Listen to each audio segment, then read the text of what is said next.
Agora sim. Tá bom assim? Ok. Pronto. Não estou habituado a fazer isto com microfones. So, first of all, good morning, guys. My name is Afonso Ravasco. Today I'm going to talk to you a little bit about the struggles and the challenges of creating a startup, basically. Mainly the goal here for this presentation is to start a bit to talk a bit about. First of all, I'm gonna present myself a little bit. Where am I from? My background, just to give you um, a little flavor of the presentation and what I've been through in my life, basically. And then I'll talk a bit about a bit about some of the concepts that I think they're quite interesting, and they're one of the most important things in to consider when you're building your startup or creating your business or your idea. Mainly, I think those are there are certain topics that I will be focusing, and that's mainly what I'm gonna be talking about. And in the end, I'm gonna talk about how we applied those cases to our companies, Trash for Goods, basically. And yeah, so let's go forward then.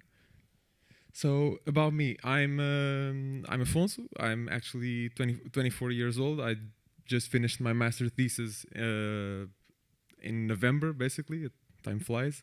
And right now, I did my master's in electrical and computer engineering. I majored in electronics and with robotics as a minor, but it actually didn't had nothing to do with my project itself with Trash for Goods. It was a totally different thing, and I started the company Trash for Goods actually when I was in Junitec, which is the Técnicos junior enterprise, basically. And I don't know if you guys are familiar with it, but basically the whole jinx of it, the Junitec, what their goal here is to empower students and teach students how they can integrate and integrate themselves in the work environment into a more enterprise environment, developing consulting projects. And they also had an innovation department for quite some time, and I've been a part of it from 2 years, basically.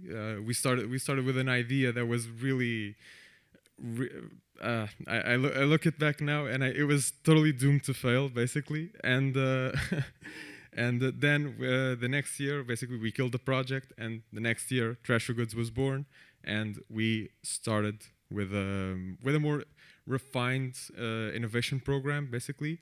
Some of the topics that I'm gonna tell you today are mainly they were considered during the creation of Trash for Goods, and I'll tell you tell you why.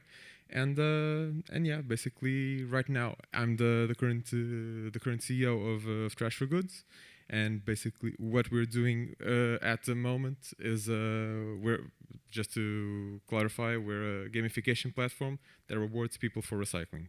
Mainly that's what we do. And we do it. It's an mobile app that that you get on your phone, and then you have our recycling stations as well, and you go to them, and then you deposit your waste. In this case, we're mainly focusing. I'm spoiling a bit the presentation, but okay.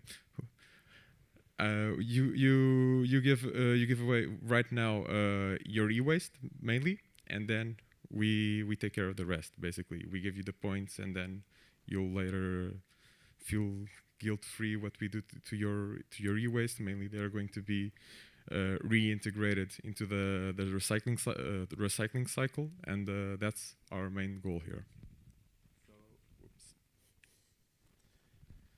So yeah, what's the first thing that everybody thinks here? I think we're about like more 15 people here, sort of.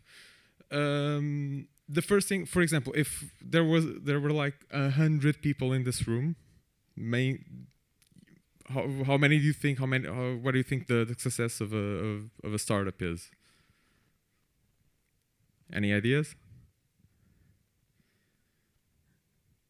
Okay, if there were I don't know. I think okay. Let's create a scenario that, for example, every one of you had an idea and they were creating their own startup, and basically the success rate is mainly perhaps just the two of you would have a perfect idea, would survive throughout the market. The rest of you, sorry, you all messed up. Goodbye. So yeah, 90% of the startups that you create, they will fail. So that's the harsh truth, and if you still believe that you can make the difference, if you're actually that crazy, then yeah, I think you can go the extra mile. But for now, if you ask me, should you build a startup? No, you shouldn't. Are you crazy? Okay, that's it. The end, guys. Thank you. Okay. But if you guys are a bit, let's get a bit more serious. But if you guys want to,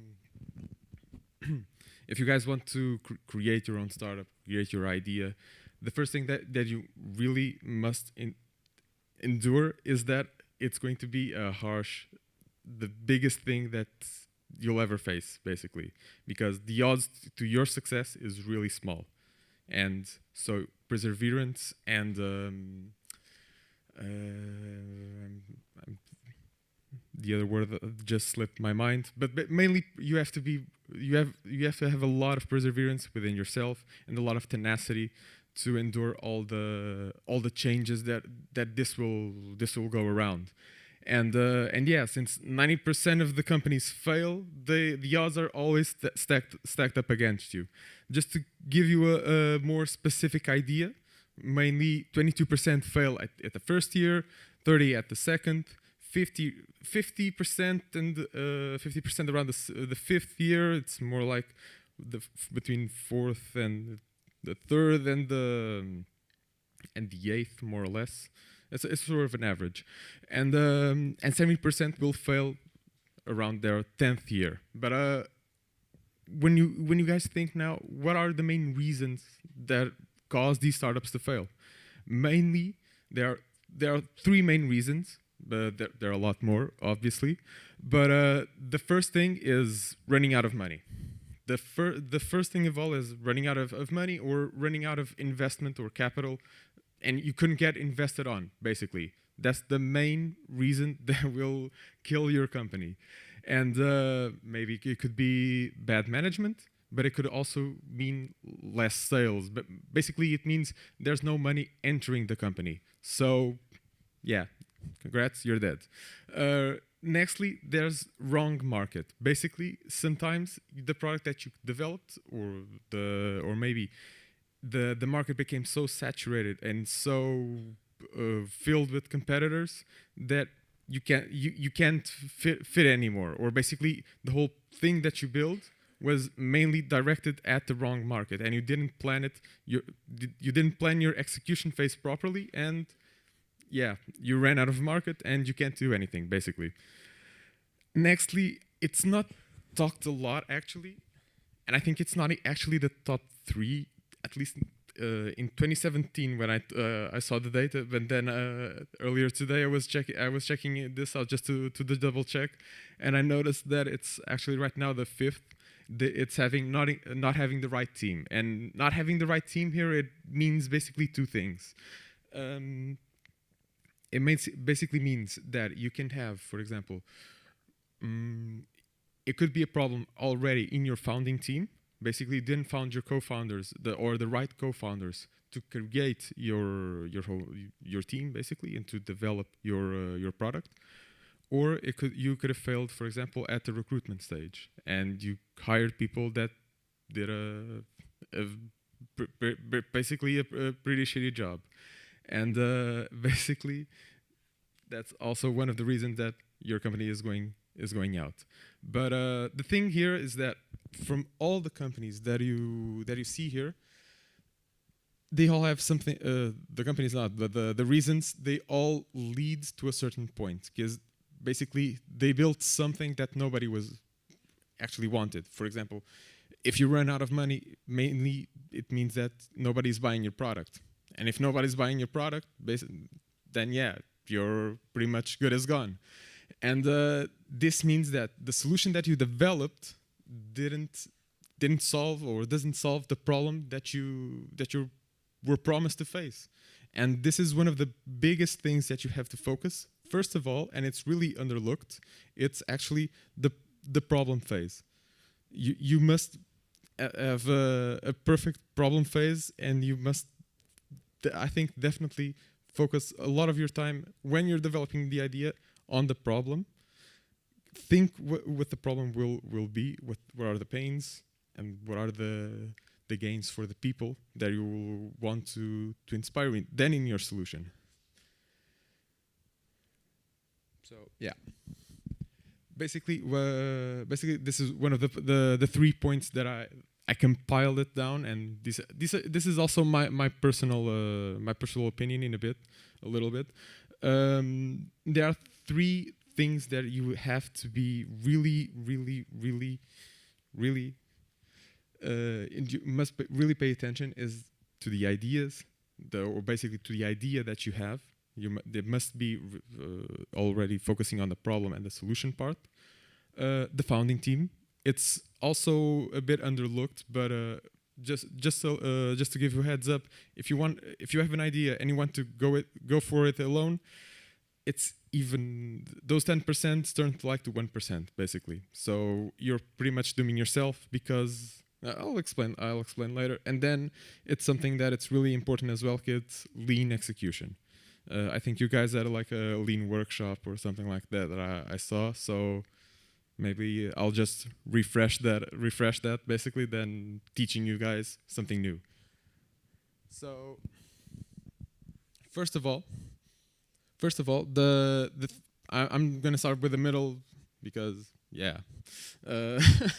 So starting with the founding team, it's something that's really important, and I like to look at these 3 points that are really crucial: productivity and brainstorm. Basically, when you're going to talk with developing your own company or developing your own startup, whatever, you must make sure that you always have someone that you can talk to, have a brainstorm. And at least I speak it for myself, you always feel a bit more pressured in a way to deliver your own stuff.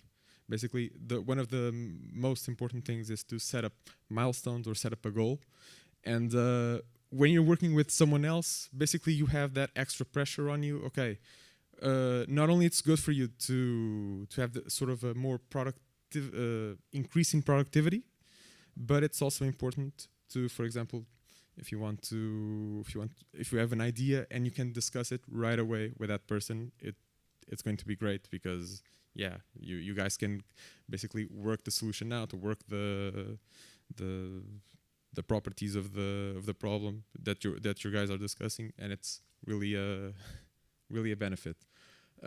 Second of all, it's gonna be a difficult journey, and it's going to be, if you're all alone, it's going to be a very lonely one. So it's really important to have this other person there. Mainly they will boost each other up. So it's sort of a positive feedback loop in a way, that one is motivating the other, and even if someone of the team is really feeling like low self-esteem, they will pick him up. And it's really important that this is, for example, a co-founder that does that, because, for example, if you hire someone, if you can always hire someone and have this relationship, basically. But I think they will always see you as a sort of a boss or something like that, and they will always difficult at least the way that you engage with them. I think that's one of the main reasons that I think it's really important to find, as soon as you start something, find yourself a co-founder. It's also important because it's going to be the first person, or you're unofficially the first customer that you acquire, and you must really convince them, because in the startup world, basically, it's all about convincing in a way, and confidence. Present yourself, present your ideas to someone, and that someone will, if they want to be your co-founder, it's going to set up as well when you're also talking to an investor. Sort of the co-founder, yeah, in a way, the co-founder is sort of an investor, but it invests its own time and productivity basically, and to develop the product. The other thing is the is the Triple H rule. So basically, the Triple H, I already revealed it. So yeah, I'm not very good at concealing my slides and the punchlines. But basically, the 3H rule is mainly the hipster, the hacker, and the hustler. What are these? You can have, for example, a co-founder of two people and still have these three traits basically. But the main reason here is that you must have these three traits in your startup to get it going or get it get it further basically. So the hipster basically, what we're talking here is that the hipster is the creative side of the company, or the way that he will reach out to the people and will talk to the people basically to make sure that the people will use your product in a way. The hacker will mainly focus on the product itself, the development of the product. It will be the best product that you'll ever see. Basically, that's the whole point. And the hustler, like the name is, he hustles. He basically wants to get the money into the company and make the company rich from morning to night, basically. And you combine these three, and I think some people add another one that it's another H. I'm not remembering right now, but it's more on the creative side. But I think the hipster basically covers it all up, and I think it's really these three key points, essential points, because you have to be creative in a way to differentiate yourself from your competitors. You need to have a hell of a good product. If your product sucks, yeah, you're also not gonna go far. And you have to make sure that you know how you sell your product or your service. These are the crucial parts. Nextly, I think it's the idea. Deixa eu só buscar água.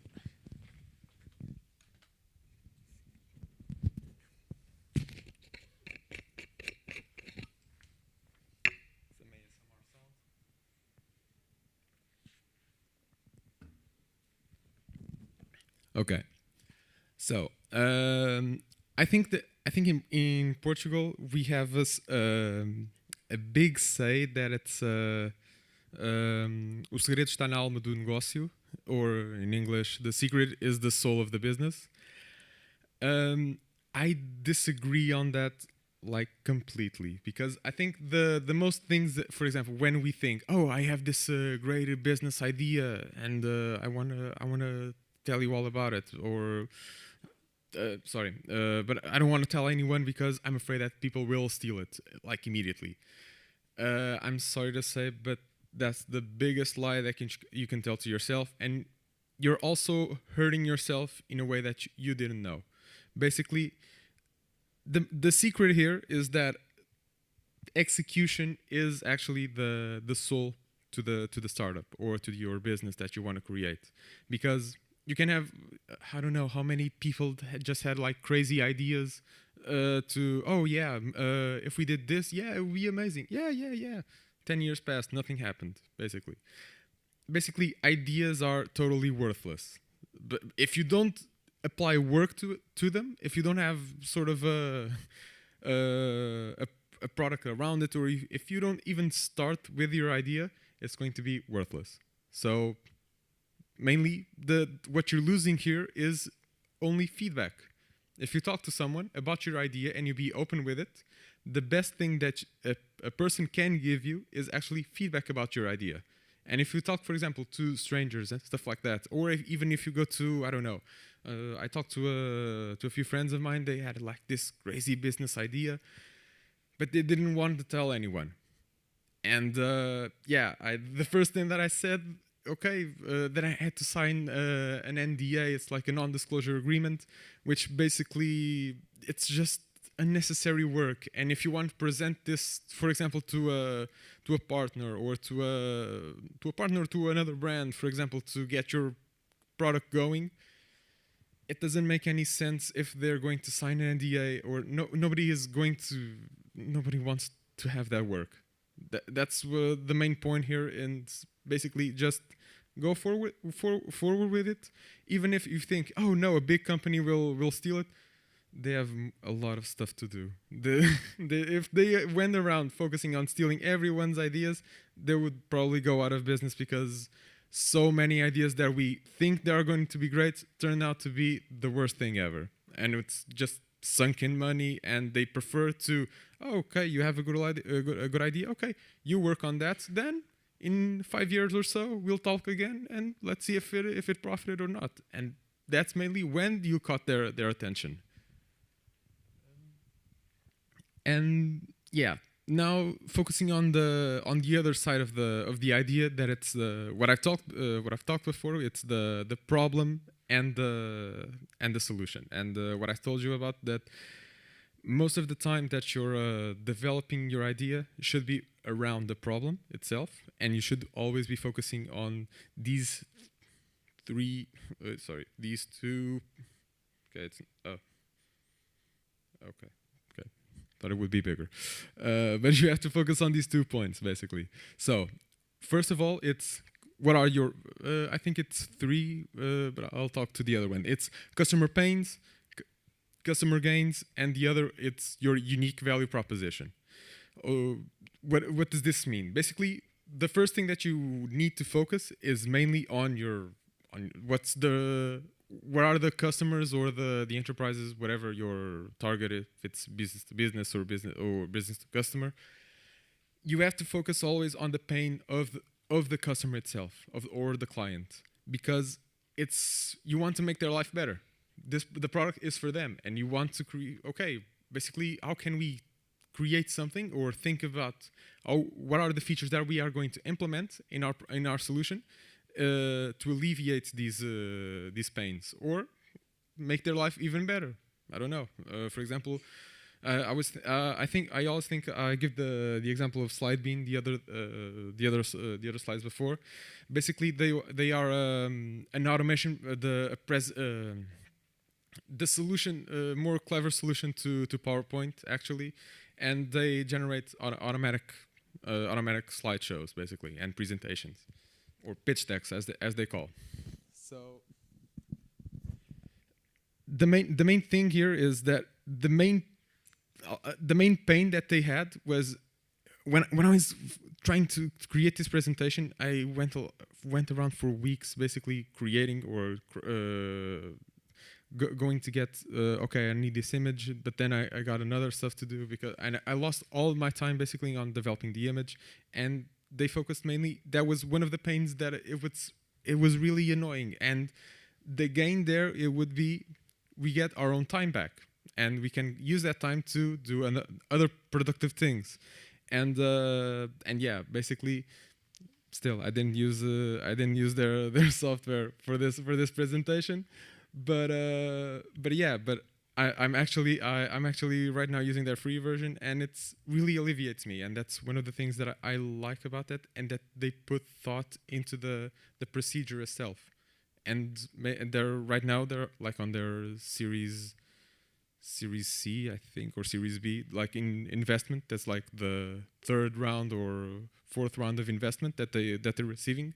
And it's really amazing the thought that they put into their problem and develop the solution around it. And I think that's one of the things that we must focus at all times. I think there's a saying that it's if you had 1 hour to solve a problem, you'd be focusing 90% of it, or 50 minutes around the problem itself, or how will you address the problem, and the rest 10 minutes will be on solving the actual problem. I think that it was Einstein that said, but Einstein says a lot of stuff. Next, it's I think it's the backbone of entrepreneurship, basically.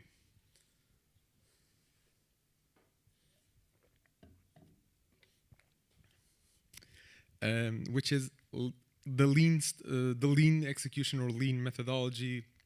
Call it what you want, but it originated by Eric Ries in the book that he called The Lean Startup, and I think it's the holy grail of startups. If you want to create a startup, read this book or see something related to this topic, because it's really important. Because the main thing that he talks about, it's this cycle that's right here. It's this cycle that is right here. It's the build, measure, learn feedback loop. And what we do here, basically, it's why do we adopt this mechanism? Because there are basically two types of working, or sort of I don't think it's a sort of a binary choice. It's sort of a spectrum in the terms of the work that you, or the workflow and the frameworks that you adopt. For example, a company, or well, I don't know, for example, a consultant company, they will always have a huge plan. They'll plan all their steps, what they're going to do in the next month. As a startup, you don't have the time for that, because you don't have the luxury to give that time, or basically to create your own.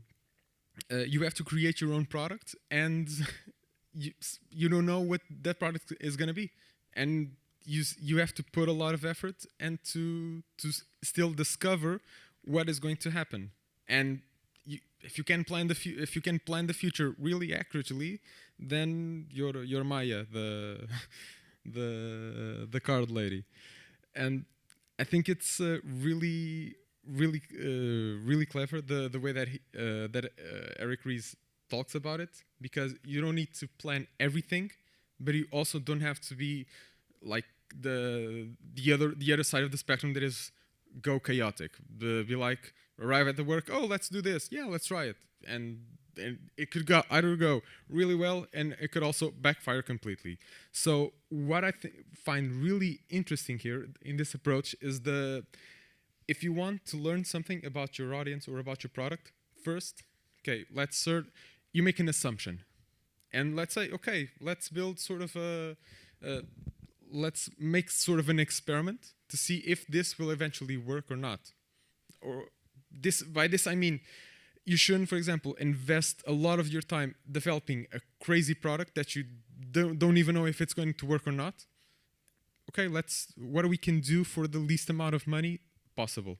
It's basically almost the concept of the MVP. But for example, if you want to get a validation of your work, or about your product, I don't know. First, think about the features that you want to add, and if the problem that you're addressing is actually a real problem to those people. So create a landing page.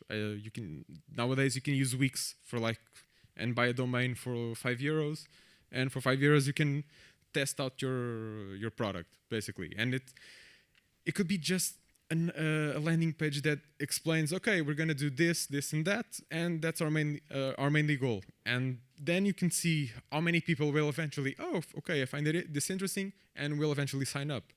I don't know, for a product demo or something like that. They will come up in a long time ago.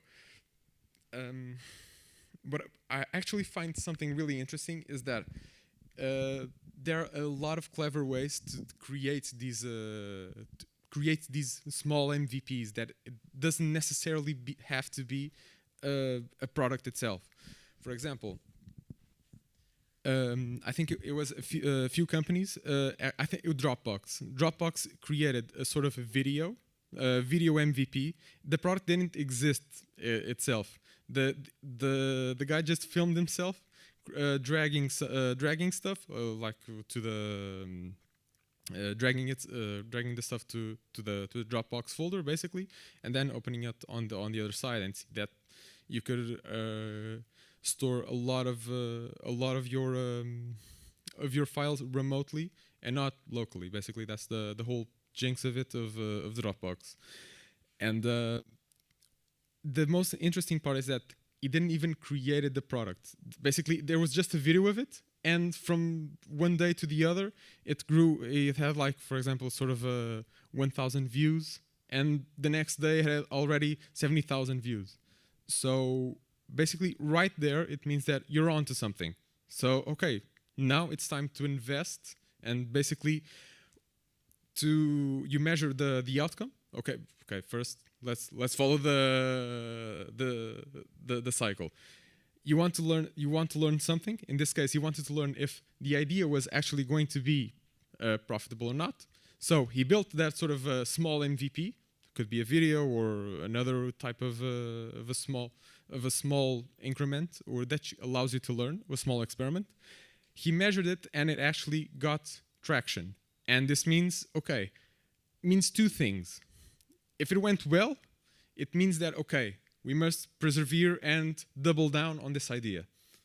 If it went wrong, I learned that this is not the other way, so I need to think of it something completely different, that actually, or what caused people to have this, didn't like the idea, basically, or didn't have a lot of views, or the experiment itself didn't work, or the people didn't find it really interesting.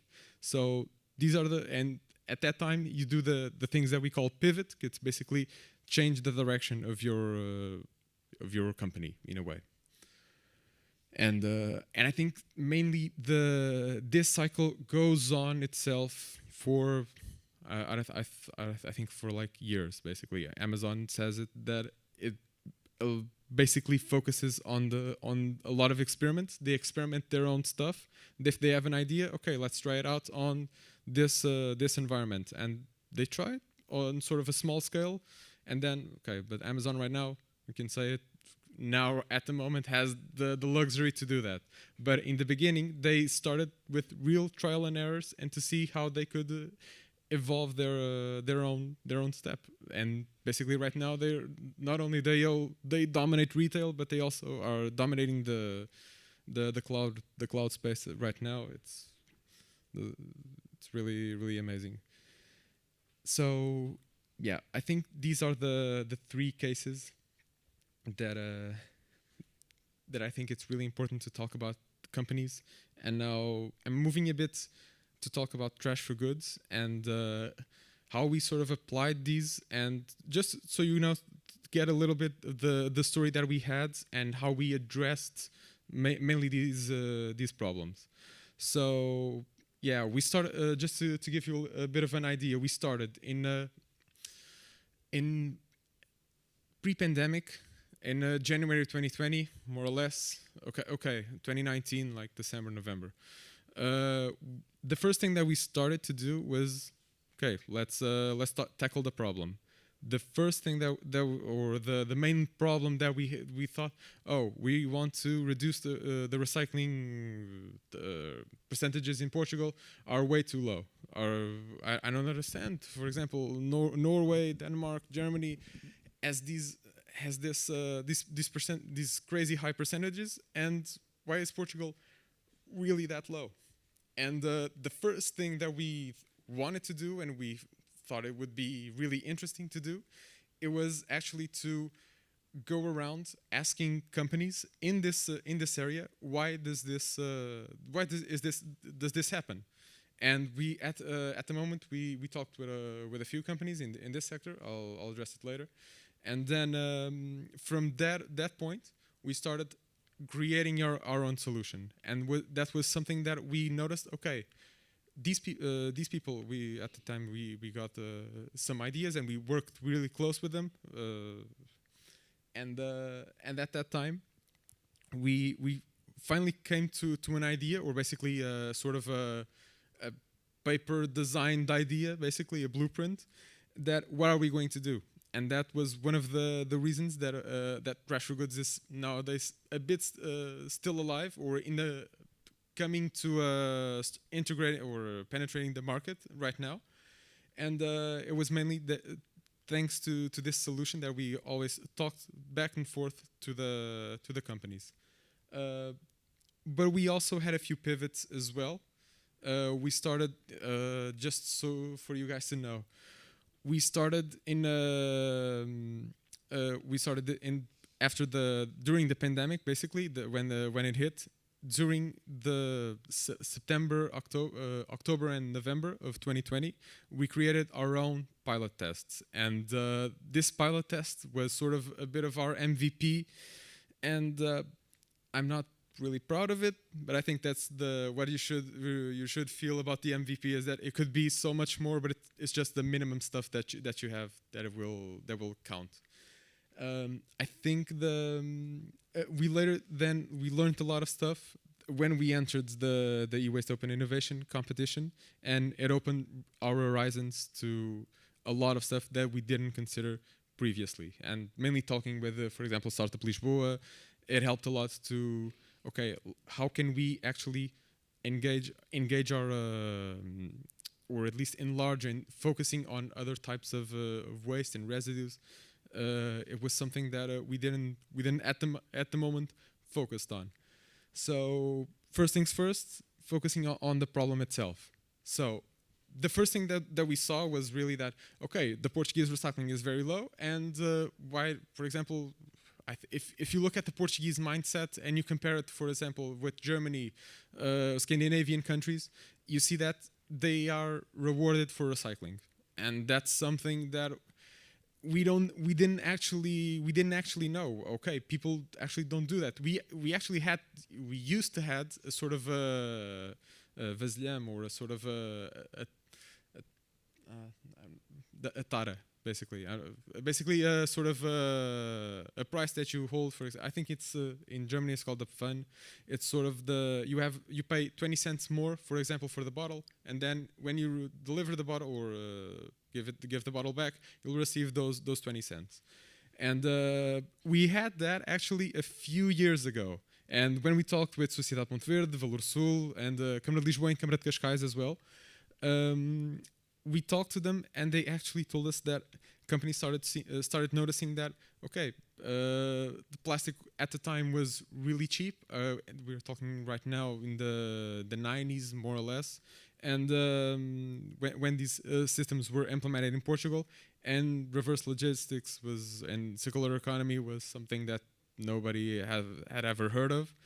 And I think that was when they started to notice, basically, okay, the plastic prices are really low, and we make much more money if we do it this way. So that's mainly how they doubled down. Their reverse logistics was basically losing money to them. It didn't make sense. It made more. They had more profit if they created their own products, or created their own bottles, or created their own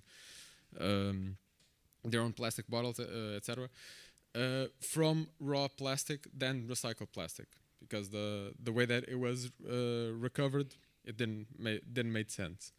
So the other thing that we talked with these companies, and something that it's really explained us why are we at this, or why do we have such a low percentage in recycling, is exactly that. They told us that a lot of people actually don't know how to recycle, because there's a lot of types of plastic, some plastic that it's good plastic because you can recycle it a lot of times. There's also bad plastic that you can actually use it for anything. You use it once and okay, there we go. And 50% of the plastic that ended up in our yellow bins, it meant basically it couldn't be recycled. And the way that the recycling works is if they separate the plastics, the metals, and all the waste itself, and then they sell it in a sort of a bid wars, no, in a sort of a bidding system, leilão, and basically the recyclers will buy it to the highest bidder. First of all, these Valor Sul, Sociedade Ponte Verde, and Câmara de Lisboa, they're not recyclers. They are managers or waste managers. It's totally different. They manage the waste, they separate, they create good quality waste, and then they sell it to recyclers in this bidding system. And the main thing here is that we we noticed that this 50% was actually doing a lot of heavy lifting on or causing the recycling percentages to be really low, because this meant low quality of recycling. The recyclers, okay, this is less quality, so I'll buy it for much less the product. So I think that was one of the reasons that they also started pointing out to us that, for example, I think if you go to Pingo, Continente, any supermarket right now, you'll find these giant machines that you put your bottles and you'll receive your 5 cents, 2 cents for each bottle. It was basically at that time the state was already getting involved, or was preparing to getting involved, and we noticed, okay, we're basically competing against the state. Okay, let's do it. If Elon Musk can do it, we can do it too. Yeah, we then started to notice that even a pandemic that we thought it was our main advantage that could slow the whole country down, we saw that in a matter of a few days, they basically implemented that on all over the country, and they started basically testing out their product. And that's when we noticed, okay, maybe we're not doing that great. There was something. It was something the beginning that we noticed. Okay, something is going on here, but I think we can still manage something, at least in the plastic division. So when we talked to the companies, we always wanted to. We had these three crazy ideas. Okay, one of them is trash for goods as we know it right now.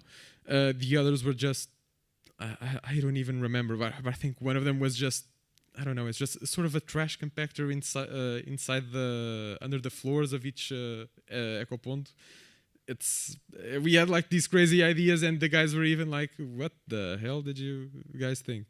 It was really awkward, but it was also cool to get that feedback that, okay, this couldn't work because of this and that.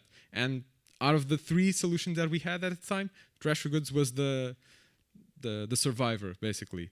And the thing that we developed here was mainly the smart bin and our reverse vending machine that would work as sort of a validation system, because there were also a lot of apps that incentivize people to recycle, and we wanted to do here was actually to, when you recycle, you actually get those points. That's what we wanted, and a lot of our competitors did something very similar, but they didn't actually verify that if you deliver the waste.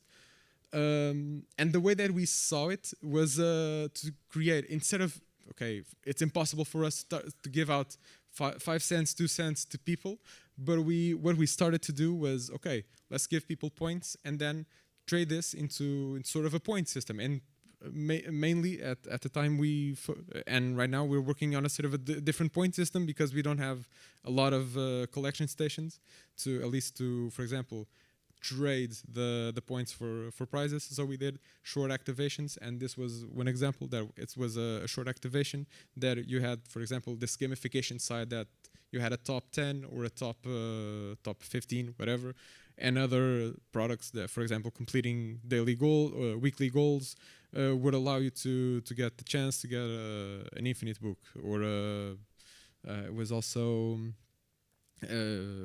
some tickets to events and stuff like that. It was something that we wanted to do in exchange, instead of giving out just money, giving something that would mean to the customer. And this would also play along with our business model, and it also helped a lot on that side. But we quickly ran out at the end of the project that we had scalability issues, and it was fun to build that trash bin. That it's in the civil building. It was very fun. I had a lot of fun. It was really cool.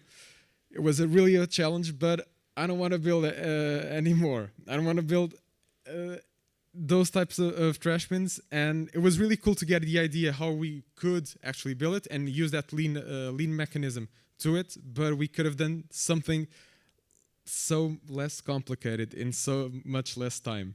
It's something that I look back now, and it could be so much simpler due to the fact that we're actually not even using it right now because of the pivot that we had to do, and it was really something that okay, didn't quite work out as we expected, but okay, we are thinking of implementing or at least using that validation or that validated learning that we learned from the construction of that hardware machine, basically, for further improvements on our system. And so yeah, and we also like I told you before, the state already started getting involved in this area. The PET or the plastic bottles, plastic, and but everything that was beverage related was starting to get saturated, and we couldn't actually get into that market. It started to be a little bit complicated, and we noticed we needed to pivot, and we didn't actually even notice that at the beginning. So that's when e-waste open innovation came around. It actually helped us a lot on something that we didn't realize. It's that there was a huge market opportunity on other types of waste, especially on e-waste right now. And nobody, I think, at least they had a few numbers just to highlight it.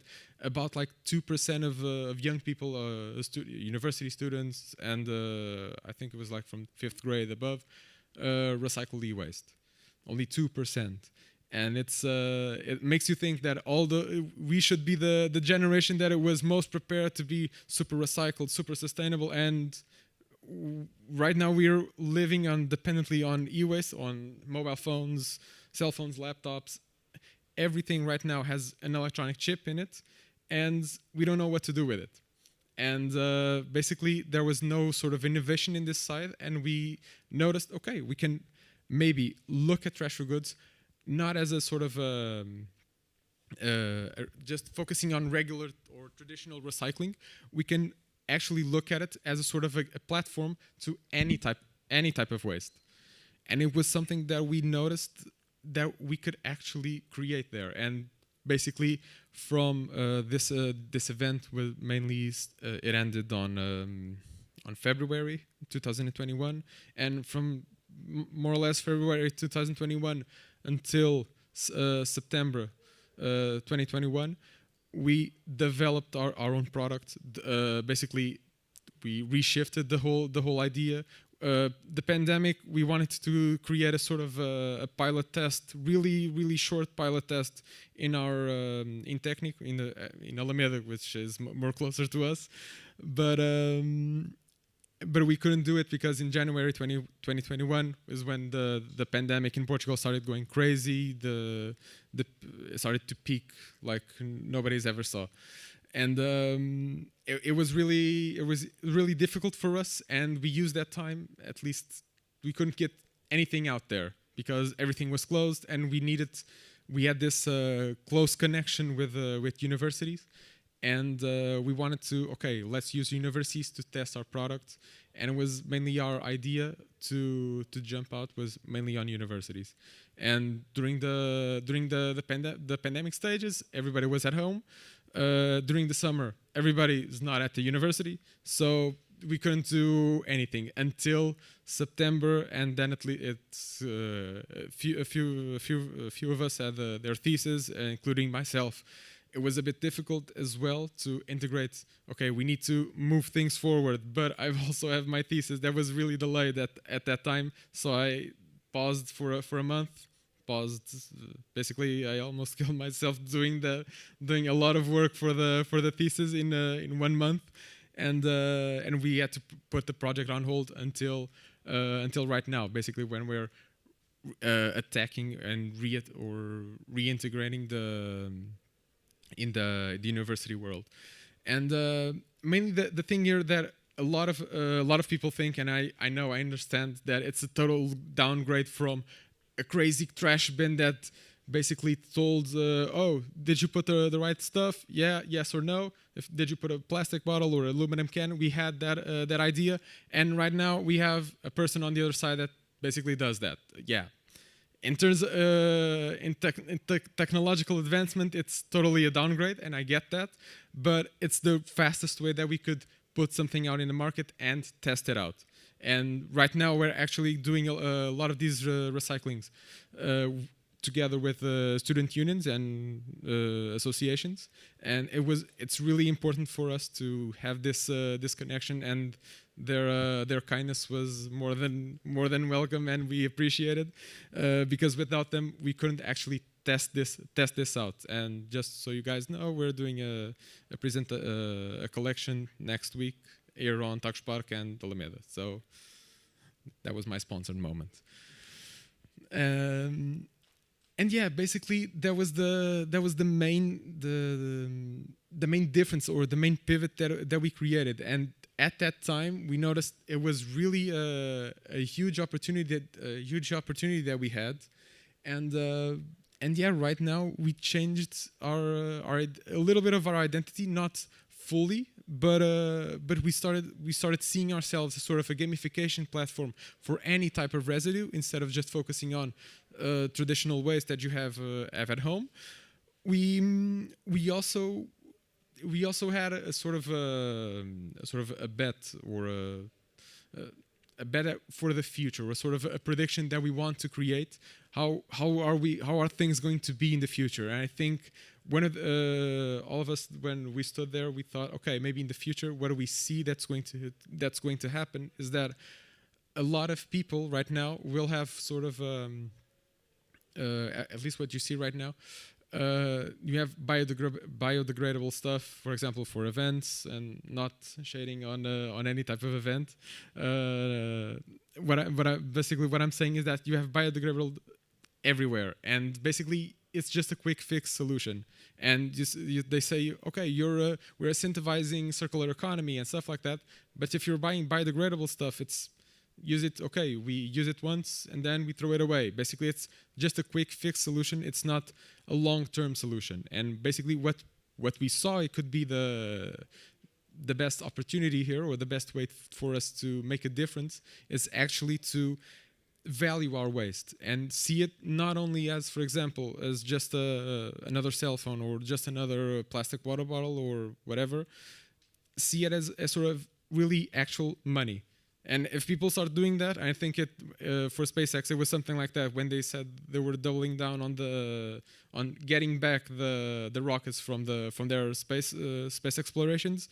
He best described that as if there were $10 billion falling out of the sky, when you at least try to hold it like with a frying pan and try to catch it at least. The thing here happens a lot with e-waste as well, or e-waste and any type of waste, because some of the waste that we are taking out, it's actually recyclable. It could be reusable even. And what we are actually trying to incept in people's minds is that if we start doing this, for example, with just I don't know, coffee capsules, for example. I think right now a lot of people, we use them, like we post. It's easy basically, and I use it all the time. No shame in admitting it. It's easy. It's convenient, and if you just put the capsule on, put it back, and then you put it back in the place. Go to Nespresso or any other enterprise. You deliver your bags, and basically you're already creating this mindset in the people that you need to develop. If you return your stuff, return your trash, you'll get rewarded for it, and it also helps them. So instead of using biodegradable or plastic options, if they actually use, for example, reusable materials, people would already have this inception in mind and would actually know, with these I don't know, metallic like you do in with beers and stuff like that. You have these a lot of beers, and at least in Germany, they take the empty bottles, they go to the supermarket and they delivered. If we started doing that with, I don't know, almost everything that we considered biodegradable or just traditional waste, it would be really really beneficial for the environment, and that's something that we are trying to. This is basically our bet, and we want to minimize or at least trim that error that we are generating into our solution. And I think in the end, I can think that it's building your own startup is like building this huge prediction to the future. How will it work? And then you just trim the error a little bit just to see if you're less mistaken than the day before. Something like this. I think it's the main thing. Not even paying attention to my slides as well.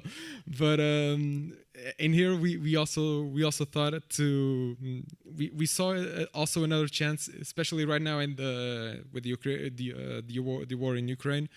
We can see it as this collection as just beyond or not only waste but go beyond that. And for example, we can see it as sort of a clothes collection, supplies or medicines, drugs, pills. We can go so much beyond that with if we want to incentivize this value for the stuff that we are no longer using, and that's something that we also want to add here and to give this awareness. So to finish, I just wanted to think about a quote that a mentor once told me. I don't remember who said it to me. I don't know if it was a guy from Tagus Park or not. I don't even remember. It's like it's crazy, but it stuck. The advice he gave me, it stuck up to me, and it was basically innovation is not necessarily defined by the uniqueness or the way that he said is not the last Coca-Cola bottle in the desert. Basically, what he tried to say here is that what differentiates you is how you separate yourself from the company, from your competitors.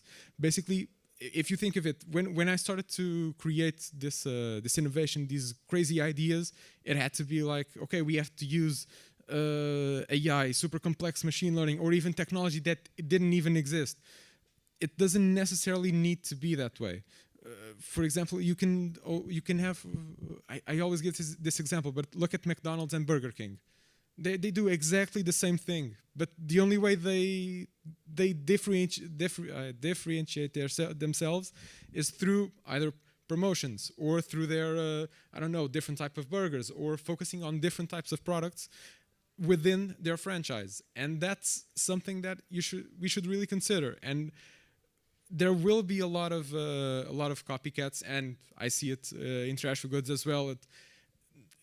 It's like if you think of an idea, there's probably a guy in India or in France or in the United States that has that similar idea. But the way that you execute it, it will be probably, but very very unlikely, it will be very different. And I think that's the way that you look and you want to differentiate yourselves from the other companies. I think that's the main thing here that I want also you guys to leave this room with this in mind when you go create your own startups, defying the odds of those 90% failure. So I think that's all from me, right? Yeah. And thanks a lot, guys.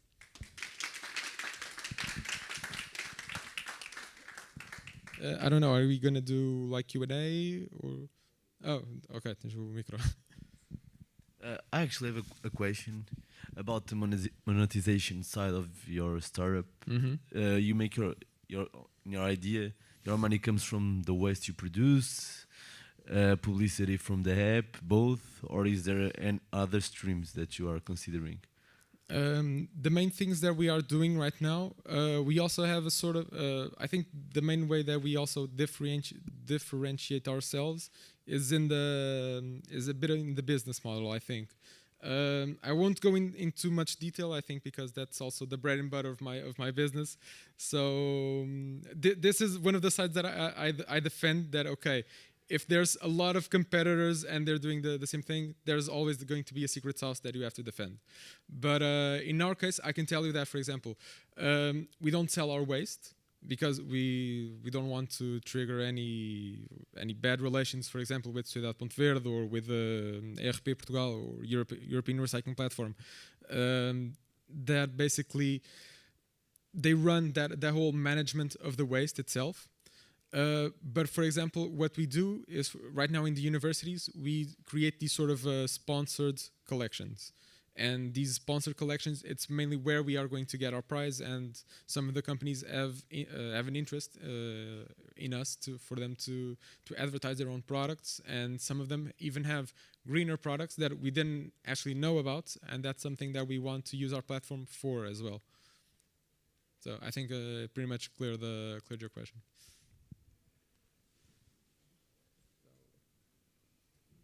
Anyone else? No shame.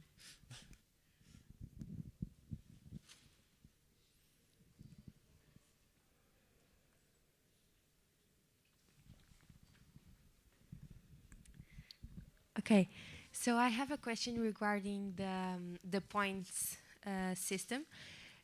What are the advantages of them to the consumers? Basically, why did we adopt the point system rather than giving out money?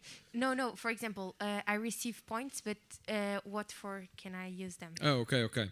Basically, those points that we use it right now, or at least in our collections, it's mainly related, for example, to set yourself apart or measure your performance with other competitors. Basically, right now, how we are delivering our prizes is mainly through top 10s and ranking systems, and we use the points basically for that. Ideally, what we wanted to do was actually implement it in this. You have X points, and then for Y points you trade it for this product, and that's mainly what we wanted to do. But we didn't have, like I said, we didn't have a lot of exposition time to create that, and we needed a lot of different points throughout Portugal and throughout the several locations or strategic locations that allowed us to do that. So right now we do these short activations precisely just to gain more users, gain more traction, so we can later in the future implement this option. Okay, thank you.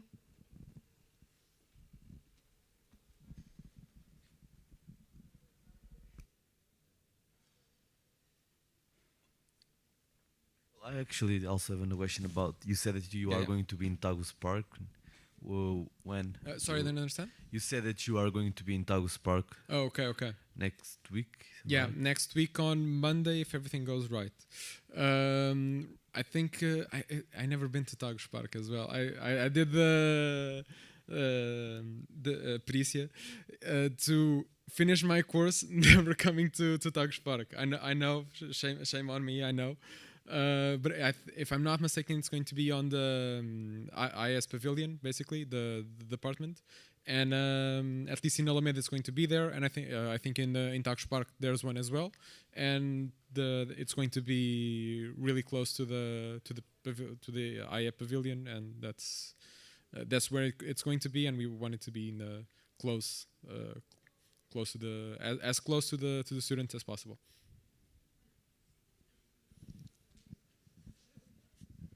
Sorry, but will you be collecting anything? Oh, sorry. Yeah, we're mainly focusing our collections on e-waste right now, and for example, we are accepting any type of e-waste, starting from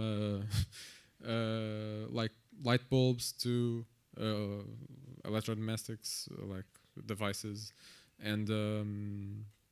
and IT technologies. For example, routers, old chargers, your old Nokia phone that's still somewhere in your house. We're mainly focusing on that. We're not accepting is like fridges and like washing machines. That's if you guys could bring that, it would be really crazy. But we don't want like you guys to bring trucks or something like that to Tagus Park. Okay. Will you be the whole week here? Or it's going to be 2 weeks, actually. The next week and the week after. Okay. Thank you. So if no one has any more questions, I'd like to thank Afonso in the name of Neji for the Thank you for appearance, having me. and also Trash for Goods. And I would like to invite everyone to join us in the coffee break in the room 0.42, if they'd like to. Thanks, guys.